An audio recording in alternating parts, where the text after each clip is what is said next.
Welcome, everybody, to a very special episode of the WMMA Math Podcast brought to you by WombatSports.com. I am Mark with a Q. I am your host. I'm very privileged to have a gal who not only was a really talented atomweight fighter, but now is a hopeful commentator over at the UFC and also a correspondent over the UFC and Invicta. Laura Sanko's on with us right now. How are you doing, Laura? I'm doing great, and I am very appreciative of you having me on. This is not a type of a show I've done before, and when you sent the information over, I gotta admit I get a little nerdy. I love a good spreadsheet, so this is right up my alley, and I appreciate you having me on. Yeah, I usually do this just by myself, but I figured I really wanted somebody here to kind of bounce a little bit of ideas off of, and kind of some of the stuff that other people might be curious in. I asked quite a few people what stats they were interested in. Not very many people got back to me, except for Caitlin Young, which we'll get to her question a little bit later on. But before we get to the numbers, which I think is absolutely, the numbers are absolutely great in terms of what's going on. First of all, congratulations to Shannon Knapp and Invicta for their 8th year anniversary. It's been absolutely great to be able to see how the sport has grown through Invicta.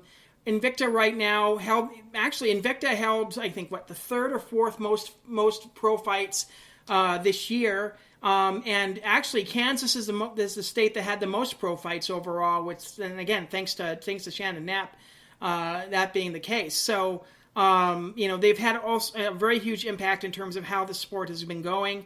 So again, congratulations to Shannon, and to see so many stars develop like yourself, Laura. I mean, it's just amazing to see how much of an immediate impact Invicta has had on the sport over this past 8 years.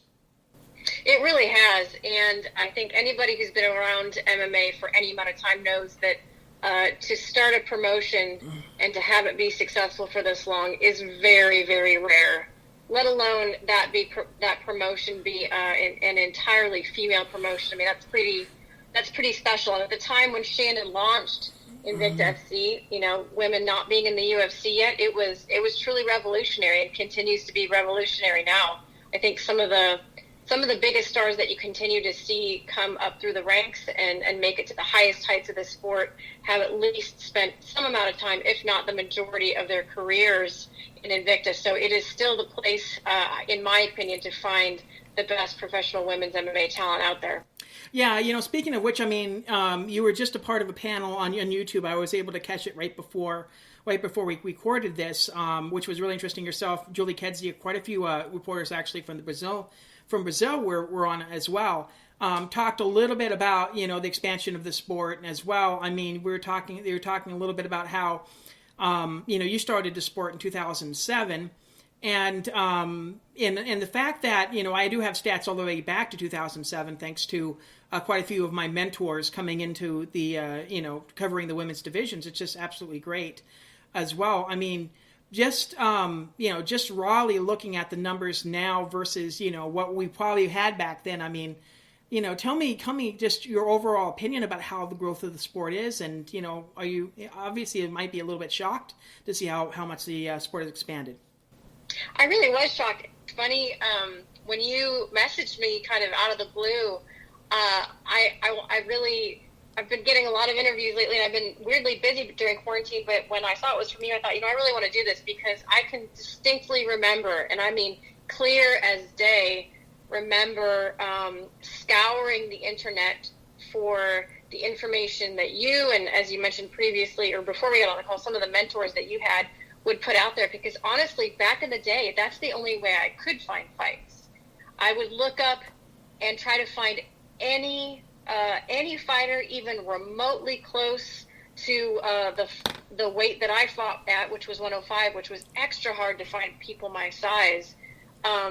So honestly, people like yourself taking an interest in this sport before there really was much to be interested in has been instrumental in helping it grow as well. So I mean, I want to take a second and thank you for your hard work and keeping track of all this stuff, because I think it is important. And when I was looking through the spreadsheets that you sent over, it is pretty crazy to me. It's really, really cool to me to see these numbers just continue to grow. And I know we'll dive into them a little bit more, but in surprising ways too. You know, I'm looking at some of the weight classes where I'm seeing growth that, to be honest with you, off the top of my head, I don't know if I would have been able to recognize that without you pointing it out, because I'll be the first to tell you, I get a little bit myopic in my work with the UFC and with Invicta, you know, and that kind of tends to be the scope of my world.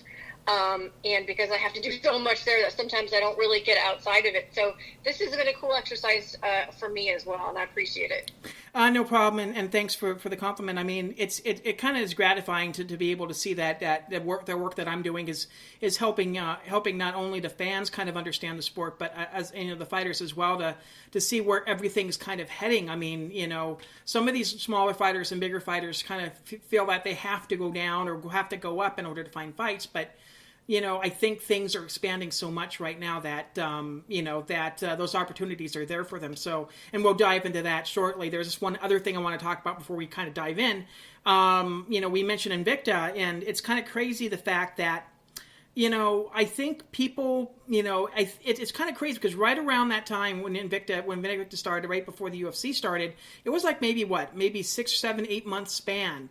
When Invicta started, and then when Ronda Rousey was declared the champion over there, and that's when they started the divisions as well. I mean, I think sometimes it gets overlooked a little bit of how much importance Shannon was to have that platform there, because once the UFC started wanting women there, they started kind of rating. I wouldn't say rating, but they started signing a lot of the Invicta talent over there.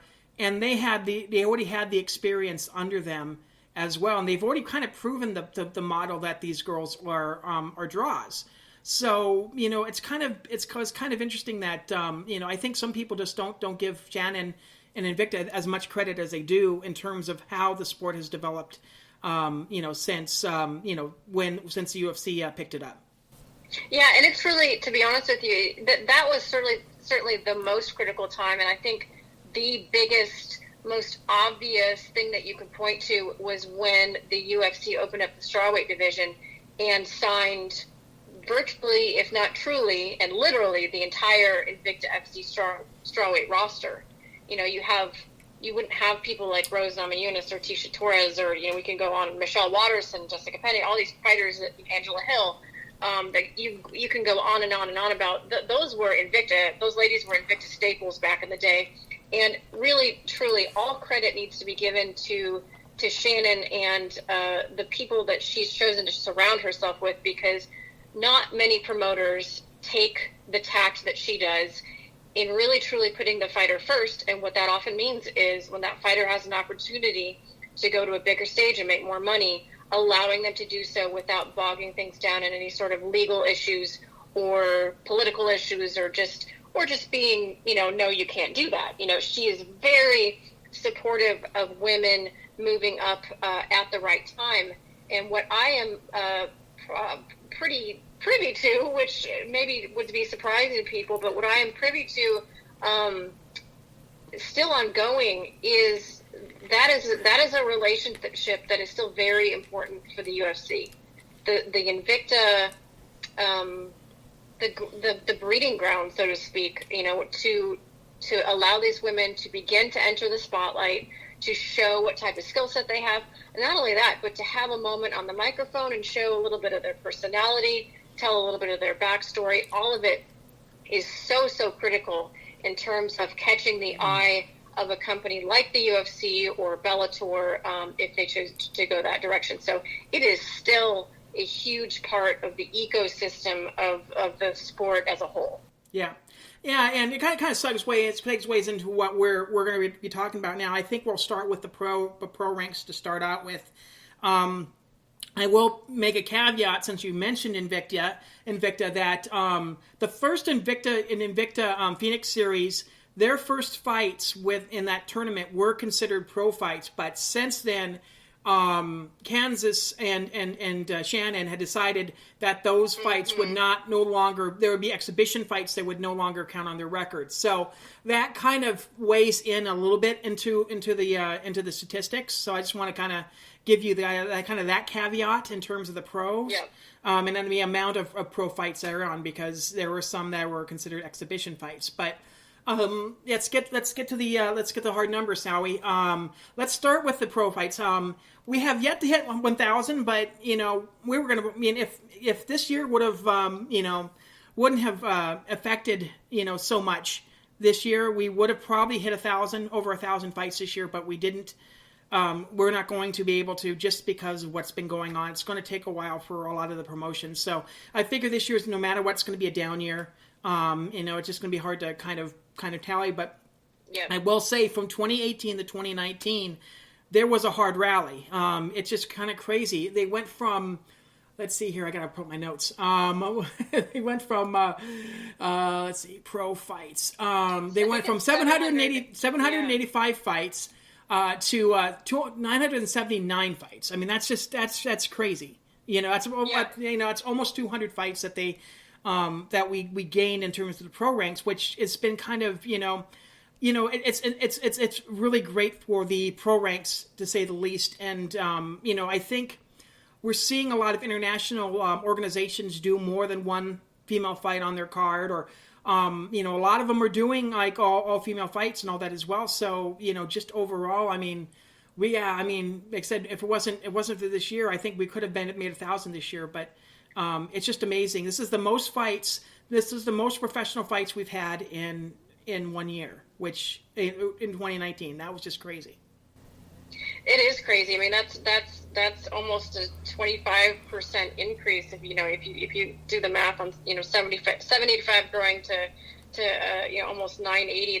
That's pretty incredible when you think about it, because that means on a month per month basis, you're talking about, I'm trying to do math here in my head, which is always a dangerous proposition, but roughly 16ish fights extra a month in 2019 than there were in 2018. And when you think about it that way, I mean, that's a significant number of additional women's fights, which, as you say, it's always interesting to kind of, once you look at the stat, then you want to look at why did that happen? And as you say, the growth of the international scene, I think, is certainly something that you can point at there. But I know that the women's divisions continue to be very successful in the UFC, and as we said, Invicta continues to chug along too. So it's very exciting to see that we're continue to go up. And even if 2020 is down year, which it most certainly will be, high hopes for people kind of really wanting to get the train back on the tracks as soon as possible. So hopefully we won't see too big of a dip. Yeah, I'm trying to look up the numbers for the promotions here. So give me a quick second. But Sure. I mean, it's yeah, there, got it. 2019. Okay. In terms of total fights, well, number one is the International MMA Federation, and we'll talk a little bit more about them going into the amateurs, because they're very important in terms of where the sport is going internationally, and the amateurs as well. They're a big part of the story. But number one is UFC. UFC had 89 fights this year. Invicta had 43, which actually was what? They were third, actually. Deep had actually had more fights than Invicta. They had 47 pro fights and 9 amateur. So actually, Deep kind of just eclipsed Invicta. And again, Invicta, I think, would have probably gotten the number 2 spot again if it wasn't for this year, because I think Shannon had a pretty full plate on her on her schedule. So yeah, let me think here. Actually, I take that back. Invicta was number 2. They're 43. Yeah, nope. No, I'm right. Deep's correct. Yeah. So Deep and Deep Jewels. I mean, yeah. Japan. It's been crazy because Japan's just been. It was down for a little bit, and then it came back up again. I think part of that deals with Ryzen, and I think Deep's really been upping their game a little bit in terms of getting the female fights taken care of as well. So I mean, we're getting a lot more female talent out there as well. I mean, there was a time where it kind of was stagnant a little bit, but now we're starting to see that Japan's starting to really get in its groove again. Right now, I think Japan has let's see here. Japan had 98 total fights this year, so almost nearly 100 fights this year.